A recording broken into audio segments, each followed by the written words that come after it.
You're the last one, not the last of your family, the last of your kind, period. Every person who ever understood the way you talked, the way you moved, the way you saw the world, gone. You're standing near the edge of a rocky coastline, wind coming off an ocean that doesn't have a name yet, and somewhere out there, hundreds of miles away, a different kind of human is doing just fine. Bigger camps, more people, babies who keep surviving. And you are not one of them. This isn't a story. This actually happened. Around 40,000 years ago, give or take, the last Neanderthal on Earth took a final breath. And a species that had survived for over 300,000 years just ended. No war, no single event. No one even alive to notice it happening. So what actually happened to them? And why are we still here instead? For a long time, the answer people gave was simple. Neanderthals were slow, stupid, cavemen who got outsmarted by smarter, sleeker humans and simply died out. Almost none of that is true. Neanderthal brains were, on average, slightly larger than yours. Not smaller, larger. They controlled fire. They made tools specifically shaped for different tasks, not just one crude rock. They buried their dead, sometimes with flowers and animal bones, placed deliberately around the body. They made jewelry out of eagle talons, pierced and worn as ornaments, tens of thousands of years before anyone thought Homo sapiens invented that idea. In a cave in Spain, archaeologists found abstract markings scratched into stone by Neanderthal hands, made before modern humans ever set foot in Europe. There's more. In a cave system in France, researchers found strange, ring-shaped structures built entirely out of broken stalagmites, deep underground, far past where daylight reaches. Whoever built them had to carry fire hundreds of feet into total darkness, arrange the pieces deliberately, then leave. No one knows why. But it means Neanderthals were doing something in the dark that had nothing to do with food or shelter. Something closer to ritual. These were not lesser humans. In a lot of ways, they were better built for the world they lived in than we were. Their bodies were shorter and denser than yours, packed with muscle, built to conserve heat.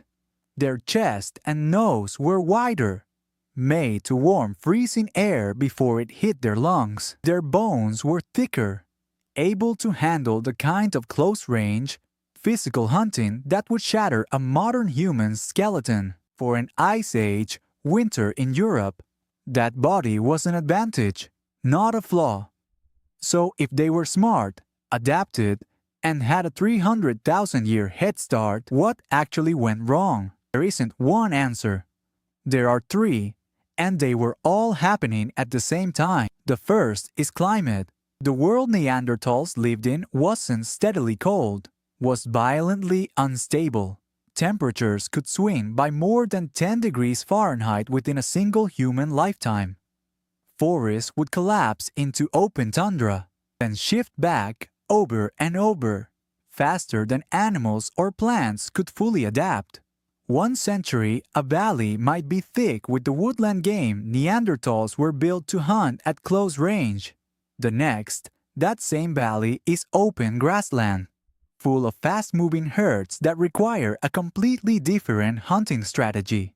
Neanderthals were specialists, built for a specific kind of cold, hunting a specific kind of prey, in a specific kind of landscape, and that landscape kept changing under them.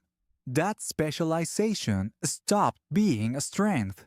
The second factor is us. Around 45,000 years ago, Homo sapiens started moving into Neanderthal territory, in Europe in real numbers. Bigger social networks, better long-distance trade. Neanderthal groups were small, often isolated, rarely trading with groups more than a few dozen miles away. Homo sapiens groups exchanged tools, ideas, and even people across hundreds of miles. Archaeologists have found seashells hundreds of miles from any coastline at Homo sapiens sites, proof that separate groups were connected by trade routes stretching across entire regions. That meant when a bad season hit, we had backup, neighbors to lean on, mates to exchange, tools invented somewhere else that could be borrowed and improved.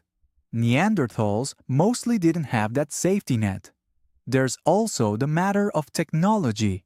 Homo sapiens weapons, especially projectile-dot spears, and possibly early bow-like tools, let hunters kill from a distance. Neanderthal hunting relied heavily on close-range ambush, meaning more direct contact with large, dangerous animals. Skeletal analysis of Neanderthal remains shows injury patterns similar to modern rodeo athletes: broken ribs, healed fractures, repeated trauma to the head and upper body. A hunting style that injures you constantly is unsustainable once your population is already shrinking, because every injured hunter is one less person who can provide food that season. The third factor is the quiet one: population. Genetic evidence shows Neanderthal populations were already small and shrinking before modern humans even arrived in force. Some estimates put the entire Neanderthal population across all of Europe and Asia at under 100,000 individuals total at any one time. Compare that to a mid-sized city today. Small populations mean less genetic diversity. Less diversity means less ability to adapt when things go wrong. Some Neanderthal genomes even show signs of inbreeding, tight family groups with nowhere else to turn for new mates. One genome, sequenced from a Neanderthal in Siberia, showed parents who were as closely related as half-siblings. Cold winters, unstable climate, competition for food, tougher hunting injuries, and a shrinking gene pool. None of these alone would have ended them. All of them at once, for thousands of years, did. It wasn't a single collapse. It was a slow erosion. Generation after generation, group after, until the last surviving pockets were isolated in places like present-day Gibraltar and southern Spain, the literal edge of the continent, with nowhere left to retreat to. But here's the part almost no one expects. It wasn't only conflict or competition between us and them. It was also this: Homo sapiens and Neanderthals had children together, multiple times, in multiple places, over thousands of years. We know this because scientists sequenced Neanderthal DNA from bone fragments and compared it directly to living humans today. If your ancestry traces outside of Africa, somewhere between 1 and 2% of your DNA right now is Neanderthal. Not symbolically, actually, physically, in the cells in your body. As you listen to this, some of those genes affect your skin and hair. Some affect how your immune system responds to certain viruses, including how strongly some people's bodies reacted to COVID-19, a trait traced directly back to a Neanderthal gene variant. Some people process nicotine. One stretch of Neanderthal DNA is linked to a slightly higher pain tolerance in people who carry it today. Pieces of a species that supposedly vanished are still quietly running in the background of your biology, shaping things about you that you'd never guess had anything to do with an ice age. And it wasn't only Neanderthals. Around the same time, another group of ancient humans, the Denisovans, were interbreeding with both Homo sapiens and Neanderthals in Asia. Some populations in Papua New Guinea and parts of Southeast Asia carry up to 5% Denisovan DNA today, including genes that help some Himalayan populations survive at extreme high altitude. The line between us and them was never as clean as the word extinct makes it sound. So when we say Neanderthals went extinct, that's true in one sense. Their culture stopped, their language, whatever it sounded like, was never spoken again. Their tools stopped being made. But biologically, they didn't just disappear. Part of them merged into us, quietly, generation after generation, until the distinction stopped mattering, somewhere, 40,000 years ago.